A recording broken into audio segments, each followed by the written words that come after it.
This is future Oscar here, to be exact, like 7 months in the future. Yeah. This video was recorded a really long time ago, and I only just got to editing it since I thought Doc was gonna do it, but here I am, and I just saw it and I was like, okay, I need to get this done. So, I thought I'd finally go through and edit the actual thing, the actual video that I recorded. A future notice, we originally had a plan to make this. What I was making in this video is for downloadable content. I'll put him on screen if you haven't seen him before. We're going to make a Helldiver for him, but we never got to it. So if you ever hit me talk about Helldiver downloadable content, just ignore me, because it's not necessary to do the tutorial and it doesn't really matter. So enjoy the video. The first thing I recommend doing for this weight painting tutorial is putting forward in a new rest pose. Now, you may have heard of rest pose before in Blender. It's pretty much the pose forward set to on his rig. Right here, which is, you can see here, pose mode, rest position. So let's say over here, I want to pose forward like this, then rest pose, it will change it back. I'm just gonna reset that real quick. Just check. So anyway, if you forgot or haven't watched the original tutorial, then if you want to go ahead and get the Arthur Ford model, which comes with this rig in its full lovely glory, then you can go over to Sketchfab and get it right here, download the blend file, and simply download Blender, open it up, and you'll have this lovely boy right here. So the first step to making this guy a new rest pose is to position him into that pose. So here, you want to click on his bone. Be careful not to accidentally click this bone. So there's like a hidden bone, which is actually his real arm bone inside of this bone. I recommend going up here for easy use, and then just pretty much pushing it up to where you want it. Doing the same with this arm bone, like that. And then a common mistake that people make is they try and do it freehand on the other side. But I wouldn't recommend that, especially if you're trying to mirror an object from this hand to the other hand, because it just will not fit and you have to play around with it more. So what I recommend doing is grabbing the exact rotation values and just copying them over to the other bone. So like this. Doesn't need to be exactly perfect, but oh, it kind of does, but alright.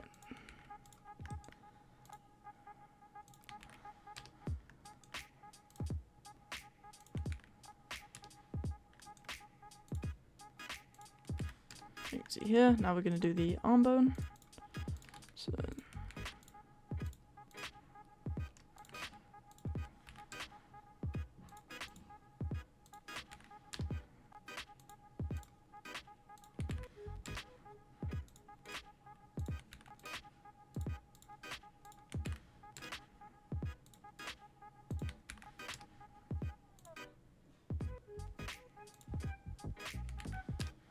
there you go.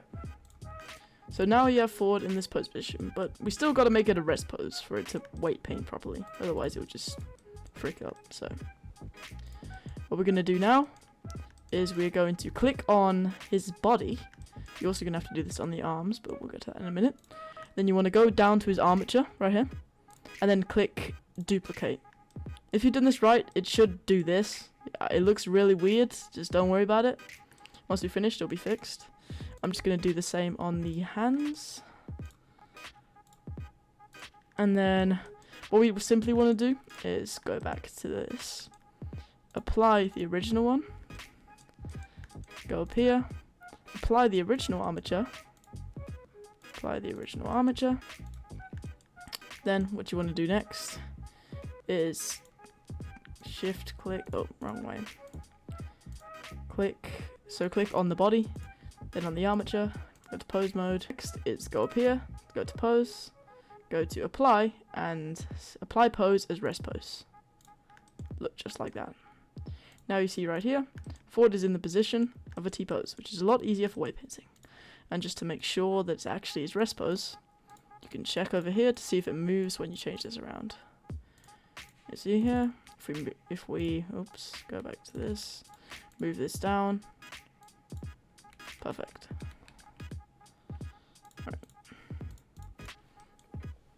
Alright, so the next part of this tutorial is to actually get the thing you want to weight paint onto Ford's rig. So I've just imported the thing I want to weight paint onto Ford. Obviously for this tutorial, as we mentioned earlier, downloadable content, he's getting his own Helldiver. So right here I've just got a simple Helldiver model. Hello again, this is Future Editing Oscar. I forgot to mention this when I recorded this, but it's preferred that the model comes with a rig because it'll make it like a lot easier to fit to Ford. And my time's up, so goodbye. Yeah. We're going to fit to Ford to make it have that excellent rig. So bear with me while I fit this to Ford's proportions. Now most of the time, depending on the model, this isn't too tricky. You want to try your best to line up these. Obviously you don't need to fit them because we're going to change that later on. Just try and get at least like the heels just similar, but make sure you don't rotate it too much up here because otherwise it ends up looking slanted. So I'm just going to move it a little bit further back.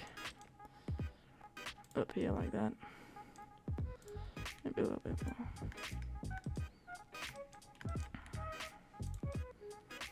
Whatever looks good to you. I would say, wait, I don't need this. Disable that. I would say that looks... Let's see what it looks like from the sides. Yeah, so I'd say that looks pretty good. So the next step is to, well, hopefully your model has an armature. If it doesn't, well, you're going to need one. You don't actually need one if you just want to use the last method, which is going into sculpt mode and then positioning it using the grab tool. That's perfectly fine, you can do that. But what I find easier is to get your mesh or whatever you have and put it into some kind of rigging program. If you wanted to make it easier to fit, then you can give it some kind of hands. It really depends. If you're doing like a simple t-shirt, then you may as well just put that on Ford, but simply. So not even like fitting it. Just so you can get a simple rig, so then you can move that rig and fit it onto the Ford position and rig itself. But luckily here, my model is already rigged. So I don't have to do that process.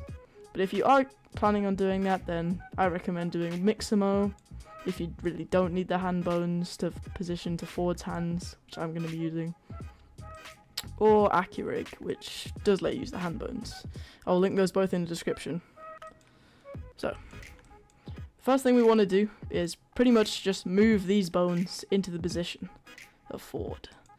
But as you can see, most models, actually got lucky this time, most models, when you move this part and have this on, which pretty much mirrors this mesh, the posing, onto the other side, it will mirror the wrong way or just not mirror at all.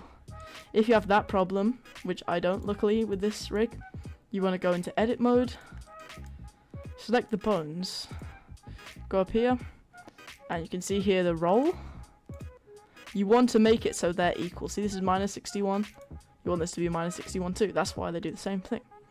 If in your case it doesn't move correctly, then I would recommend just changing it so it would match each side. So just selecting this side and then making this, for example, just 61, because this side's already -61. Now, since mine is already like that, then it's fine.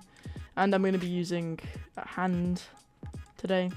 But let's say if you're just using a t-shirt model or, you know, some jeans or something like that, then you don't necessarily need to do that process. All you need to do simply is just move this up, then that's perfectly fine. You don't need to do that. But what I'm going to be showing you is just fitting the entire pretty much body to Ford and then weight painting on. So let's just get started. So first thing we want to do is just move this right up here like that. You don't necessarily need to fit the clavicles too. What's this bone? Okay. This should be. Luckily, I got lucky with this model, but I've faced a lot of models which are, well, a lot trickier. So if you case with that, then I'm sorry. You just make sure that's copying to this side as well, because sometimes you position the hand bones and everything, and you check on the other side, and it's not the same. You don't want that to happen to you, trust me. So I'm just going to try and fit the hands. I could move this a little bit further in, but I don't want that to. So I'm going to move this in. These hands are longer than Ford's, or these arms are longer than Ford's. Might also move this up a little bit. It doesn't do much.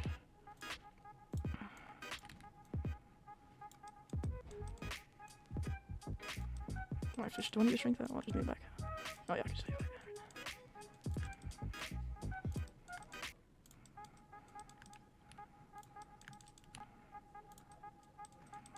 Alright.